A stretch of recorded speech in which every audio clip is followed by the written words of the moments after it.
D'abord, c'est une loi qui a été passée avec une rapidité extraordinaire. 3 lectures au Parlement en l'espace de 3 jours, de très nombreuses modifications proposées par l'opposition, rejetées en bloc. D'habitude, en Pologne, il faut plusieurs semaines de débats politiques pour passer une loi aussi importante. Et c'est pour cela que l'opposition parle de coup contre la démocratie.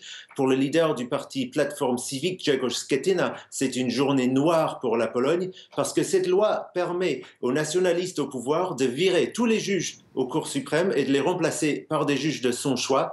La Cour suprême valide notamment les élections en Pologne, donc c'est la cour la plus importante du pays, bien sûr. Alors, Jarosław Kaczynski essaye de présenter cette réforme comme quelque chose de nécessaire parce que le système judiciaire est inefficace. C'est vrai que le système judiciaire a besoin de réformes en Pologne, mais c'est une loi qui est très largement perçue comme un attentat contre la séparation des pouvoirs législatifs et judiciaires qui est fondamental pour le fonctionnement de la démocratie. Et c'est pour cela qu'on a vu autant de milliers de Polonais descendre dans la rue ces derniers jours pour protester justement contre cette loi.